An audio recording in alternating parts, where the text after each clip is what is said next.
बहुत बहुत धन्यवाद आदरणीय बीजेपी के अध्यक्ष नड्डा साहब, जो आपने मुझ जैसे व्यक्ति को माननीय प्रधानमंत्री नरेंद्र मोदी जी, माननीय देश के गृह मंत्री अमित शाह जी, उनके साथ उनकी सहमति से मुझ जैसे व्यक्ति को आज अपनी पार्टी में शामिल होने का ये मौका दिया। मैं आभारी हूं मंच पे जो मौजूद हमारे प्रभारी अनिल बालूनी जी हैं।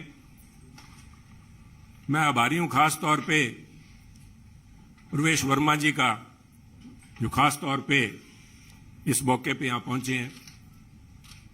मैं आभारी हूं अरविंद खन्ना जी का, मैं आभारी हूं मनजिंदर सिंह सरसा जी का, मैं आभारी हूं परमिंदर जी का कि आप सबके सहयोग से आज इस बीजेपी के मंच पे नड्डा साहब की हाजिरी में बीजेपी में शामिल होने का मौका आपने दिया। धन्यवाद नड्डा साहब। आप सभी ये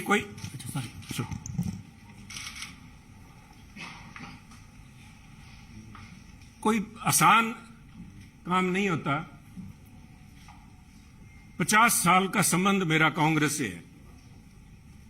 हमारी 3 पीढ़ियां कांग्रेस पार्टी में सन 1972 से लेकर आज 2022 तक हमने पार्टी को अपना परिवार समझ के अच्छे बुरे समय में साथ रहे हैं। और एक चीज जो मैं समझता हूं, जिसकी वजह से, जिस आत्मीयता से और जिस खुले दिल से बीजेपी के शीर्ष नेतृत्व ने और नड्डा साहब ने आज मिलने का मौका दिया, उसका सबसे बड़ा कारण था कि सुनील जाखड़ ने राजनीति को निजी स्वार्थ के लिए इस्तेमाल नहीं किया। सुनील जाखड़ ने कभी तोड़ने का काम नहीं किया। हमने सभी हमेशा कोशिश की है, शायद सफलता ना मिली हो, जोड़ने का काम किया है।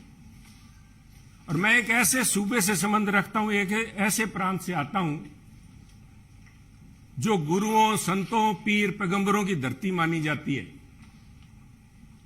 अगर राष्ट्रीयता की बात, जैसे नड्डा साहब ने बार बार जिस बात को एम्फेसाइज किया है, आज अगर जहां देश की जरूरत राष्ट्रीयता की भावना की है, वहां अगर राष्ट्रीयता कहीं से चालू होती है, जिसे कहते हैं उर्स्प्रुंग, द बेसिक जेनेसिस राष्ट्रीयता, वो तभी पैदा होती है जब समाज में राष्ट्रीयता की भावना हो, एकजुटता की भावना हो। और पंजाब का मूल मंत्र ये रहा है, गुरु नानक देव जी ने सर्व साझीवालता की बात कब की थी। आज भी उस पर पहरा देने के लिए पंजाबी उसी तरह तत्पर खड़े हैं। अगर सुनील जाखड़ ने आज एक परिवार से 50 साल का रिश्ता तोड़ने की नौबत आई तो कोई आधारभूत बातें थीं, किसी कोई व्यक्तिगत झगड़ा नहीं था। झगड़ा राष्ट्रीयता को लेके, पंजाब की अखंडता को लेके, पंजाब की जो भाईचारा है, भाईचारक सांझ है, जिसको कि टेररिज्म AK-47 की गोलियां नहीं तोड़ पाई।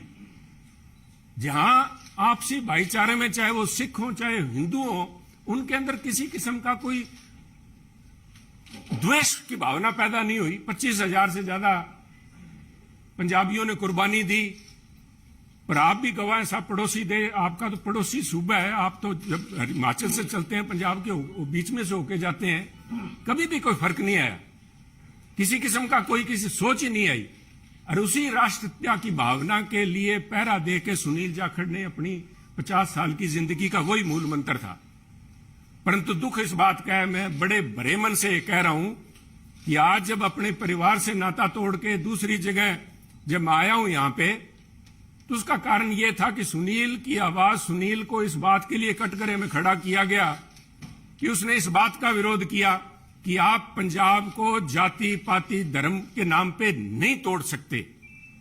पंजाब को आप परसेंटेज में नहीं दे सकते कि ये अमुक जो धर्म है, अमुक जाति है, अमुक समुदाय है, उसकी परसेंटेज कितनी है, 30% है, 40% है, 15% है। मैं समझता हूं पंजाब एक सूबा है जिसने देश के लिए template has established a template for the country. Every single citizen has the same right as anybody else. सबको बराबरी का, there is no second class citizen in Punjab. और इस भावना को लेके पंजाब अग्रणी सूबा रहा है, चाहे वो हमने देश की सीमाओं पे लड़ाई लड़ी है, चाहे देश के विकास में, हर सूबे प्रांत में पंजाब ने अपना नाम कमाया है। कुछ लोग बात करेंगे क्योंकि हुआ क्या, कोई एक व्यक्ति की बात नहीं है कि एक व्यक्ति ने बोल दिया और संबंध टूट गया। वो कहना कच्ची यारी है, नहीं सन इस तरह नहीं टूटा करती। ये कोई शीशा नहीं है जो 50 साल का संबंध है। कहते हैं कोई शीशा नहीं है कि पहले हम इंसान हैं, हमने रिश्तों को निभाया है असूलों की तरह, पर जब असूल ही टूट जाएं, जब हम अपने सिद्धांत से हट जाएं, अपनी आइडियोलॉजी से हट जाएं, तो मैं समझता हूं this is a right time to have a rethink. उसको सारा सोचना पड़ता है कि हम जा किस तरफ रहे हैं, आज किस तरफ बढ़े जा रहे हैं। तो उसको लेके मैं समझता हूं कि यह निर्णय लिया गया। और क्यों निर्णय लिया गया बीजेपी के पास, मैं क्यों बीजेपी के आपके यहां आज मंच पे बैठा हूं।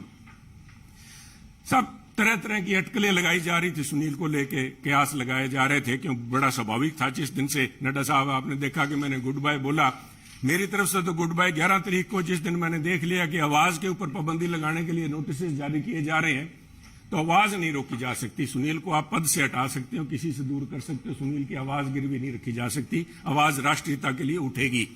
परंतु क्या कारण बने न साहब, मैं आज कुछ बातें आपसे शेयर, आपके पास अगर मुझे पता आपको जयपुर भी जाना है, फिर 2 मिनट में लूंगा आपके कीमती समय के। पार्लियामेंट के अलावा मुझे 1.5 साल पार्लियामेंट में काम करने का मौका मिला सरसा जी, पर उसके बाद पार्लियामेंट से बाहर मेरी मुलाकात हुई माननीय प्रधानमंत्री से जब वो पंजाब आए।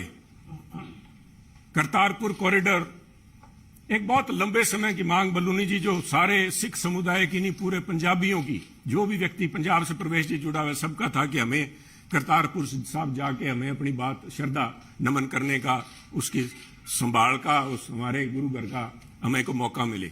उस समय यह सौभाग्य था कि मुझे वहां पे प्रधानमंत्री जी के पास बैठ के गुरु का लंगर छकने का मौका मिला, उनसे बात करने का मौका मिला, उनकी भावनाएं समझी। वो तो एक मुलाकात थी, एक मुलाकात से 50 साल के संबंध नहीं टूटते।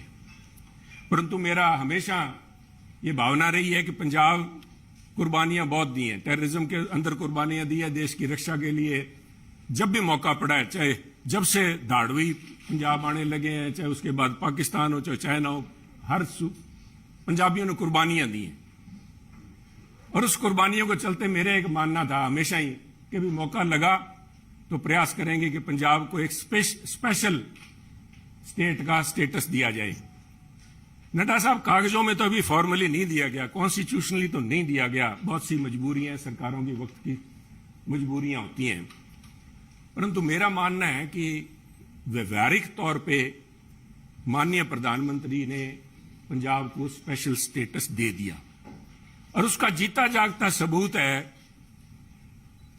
जब माननीय प्रधानमंत्री ने लाल किले पे हिंद की चादर गुरु तेग बहादुर जी का 400वां प्रकाश दिवस मनाया, तो मैं समझता हूं कि उनके जो सबसे ज्यादा कट्टर विरोधी थे, उन्होंने भी अपने दिल में स्वीकार किया कि वो पंजाब की नब्ज समझ गए।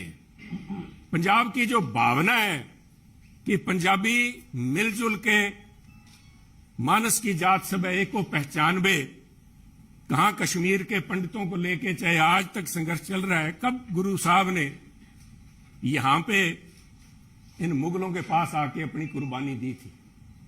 और मैं समझता हूं उस भावना को नमन है, उस भावना को जितना भी कहें, चाहे बहुत से माननीय प्रधानमंत्री ने अपने कार्यकाल के दौरान बहुत से ऐसे काम किए हैं, पर एक पंजाबी के तौर पे मैं, शायद किसी को अच्छा ना लगे, मैं समझता हूं ये जो उनका एक कदम था, ये एक इज अ लैंडमार्क।